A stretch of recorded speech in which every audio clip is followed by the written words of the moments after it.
chegaram em 1500, voltaram em 1501 para tomar posse, né, das terras e deixaram isso aqui. Por que o Brasil foi descoberto pelos portugueses em 1500 lá em Porto Seguro? Né? Porque dizem, né, que foi lá em Porto Seguro.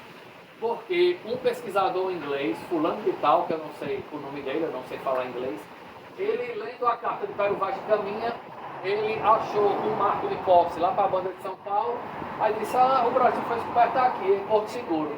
Ficou por isso mesmo. Quando foi em 1930, Luiz da Câmara Cascudo, o maior folclorista que o mundo já teve, que morava lá em Natal, lá na ladeira que vai para a Ribeira, Luiz da Câmara Cascudo soube que para essas bandas aqui de touros, que todas essas terras aqui faziam parte de touros, ele soube que tinha um povo meio arredio, cultuando uma pedra sagrada, raspando a pedra para fazer chá e sepultavam os mortos ao lado dessa pedra lá na beira da praia. Aí ele, atenado com a cultura, né, o folclore, né, com essas coisas, ele veio de jipe de Natal até Touros com o professor Nestor Lima, historiador, e depois foram a cavalo até lá na Praia do Mar.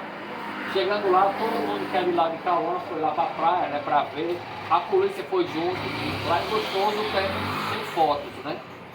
Aí, chegando lá, eles quando viram aquela pedra, né? Aí eles examinando disse, rapaz, esse símbolo aqui é o símbolo da coroa portuguesa. Este símbolo aqui é o símbolo da Ordem de Cristo. Isto aqui é o marco de posse das terras. Ficou por isso mesmo. E o Brasil sendo descoberto lá na Bahia. Aí, passados os tempos, os estudantes de História lá na UFRN, aguçados, né, com esse fato, começaram a questionar. E foram várias perguntas. Por exemplo, se o Brasil foi descoberto em Porto Seguro, quem que colocou o marco de posse aqui? Foram os mesmos que chegaram lá, aí eles voltaram, tudo isso aqui, aí chegaram aqui e botaram o marco. E quem botou o marco de posse lá em São Paulo? Lá em Cananéia? Foi quem? Foi a mesma equipe, eles chegaram na Bahia, vieram para cá, depois voltaram tudo de novo? Ou foram primeiro para São Paulo e depois voltaram isso tudo? Ou foram equipes diferentes? Por que que no Piauí não tem marco de posse? Por que que no Ceará não tem? E lá no Maranhão só tem daqui para baixo? Aí, quando foi no ano 2000, nos 500 anos do Brasil, né? A Marinha do Brasil, a Marinha de Portugal fizeram uma caravela tal qual as que chegaram aqui. E essa caravela, ela tinha que chegar lá em Porto Seguro para a solenidade dos 500 anos. Sendo que ela era equipada com o que há de moderno, claro, né? Dentro das normas da navegação internacional. Quando eles estavam indo, não ia dar tempo de chegar lá. Aí eles mandaram uma mensagem para Porto Seguro dizendo: vamos ter que ligar os motores da nossa embarcação. Aí ligaram esses motores, chegaram lá. Aí vieram os questionamentos. Por que que ligaram esses motores? Se Cabral chegou, né? Aí esses marinheiros disseram, não ia dar tempo. O vento só levava para o norte. Só levava para o norte. A Marinha do Brasil, a Marinha de Portugal, Ultramar, o Departamento de Oceanografia e Limnologia da UFRN fizeram pesquisas em conjunto. E essas pesquisas provaram que, saindo lá de Portugal, as correntes eólicas e as correntes marítimas traz primeiro para cá e não para lá. Então, está provado cientificamente que o Brasil foi descoberto aqui. Se coubesse comprovação jurídica, seria a Carta de Pero Vaz de Caminha. Ela é um documento. O que é que está escrito ali na Carta, né, de Pero Vaz de Caminha? Os estudantes, fuçando isso, questionando, começaram a fazer pesquisas. Estudantes de História, Geografia, de Antropologia. Aí eles foram ver o que é que estava lá escrito. Quando eles viram que estava escrito a praia ou não sei o que, eles viram que o que está escrito condiz com a topografia litorânea daqui da gente. E não com a topografia que tem lá em Porto Seguro. Os índios que ele descreve lá na Carta de Pero Vaz de Caminha condiz com os índios que habitavam aqui, que eram os potiguaras. e não com os índios que até hoje tem lá na Bahia, porque os índios não são iguais. A cor da pele muda, a cor do cabelo, olho, face, cabeça grande, cabeça chata. Lá no Ceará, uma das características eram os índios ter a cabeça mais chata. Índios altos, velozes como os índios janduís. Então, foi provado que o Brasil foi descoberto aqui. E isso nós temos obrigação de saber.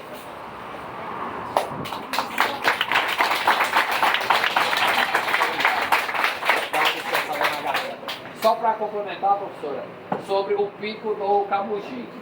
O Monte Cabralha, foram ver que em determinado lugar, lá no mar, você não consegue ver esse Monte Cabralha. Mas se você estiver lá em Galinhos, lá no marzão, de frente para o continente, você vai ver só aquela linha reta, horizonte, aí vê o pico do Camugi, que seria o Monte Cabralha. Se você subir o pico do Camugi, você vai ver o mar. Então, de fato, eles chegaram aqui e viram o pico do Camugi, que significa, lá no Tupi, Guarani, peito de moça, que é um vulcãozinho extinto. Pode complementar, professora, se quiser, alguém pode perguntar. Era justamente isso que eu queria que você desse um toque com relação ao pico do Camugi, porque são fatos bem verídicos, né, e justificativos. E a gente se questiona, quando eu trabalhei no 7º e no 8º ano com relação ao descobrimento, como eu te falei, a Secretaria de Educação, ela está querendo fazer esse resgate da nossa cultura, do nosso município, da nossa história, da nossa comunidade, da nossa, né? E a gente começou a estudar isso e alguns alunos foram pesquisando, e existe isso. E eles me perguntaram, professora, e o que é que nós podemos fazer para isso e para o papel, para dizer que realmente o Brasil foi descoberto aqui? Eu respondi, eu acho que o poder da política, talvez, eu não sei nem se esse poder dessa política, não é política, partidarismo, ele consiga fazer isso.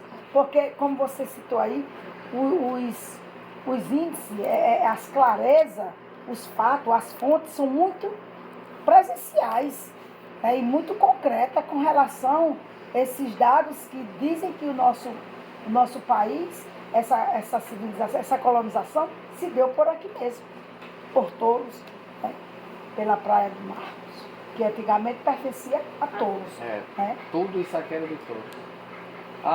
Dizem que os espanhóis passaram aqui antes, em 1490 e alguma coisa, e chegaram em Cabo de Santo Agostinho, lá em Pernambuco. Mas não há comprovação mesmo. E há também relatos assim, há fatos que muito antes de Jesus Cristo nascer, os fenícios passaram aqui a mando do rei de Tiro, que era chamado de Irã. Irã era amigo de Salomão. Salomão, filho do rei Davi, que foi quem foi construir o templo de Salomão, que o rei Davi ele ia fazer, mas ainda não deu certo, então Salomão quem ia fazer. Salomão foi o homem mais rico que a superfície da terra já teve até hoje. E Irã era amigo de Salomão, que tinha muito dinheiro, tinha poder, né, também. E dizem que os fenícios, o povo da Fenícia, passaram aqui, e aonde eles passavam, né, que não tinha cidade, né, eles deixavam um nome alusivo à cidade de Tiro. Então dizem que o nome Touros vem também, que os fenícios passaram aqui, e está relacionado ao nome Titu, Touros. Lá para a banda do Piauí, lá em 7 cidades, passaram por lá. E no Rio de Janeiro, na Pedra da Gávea, tem umas inscrições atribuídas aos fenícios que passaram aqui há mais de 2000 anos.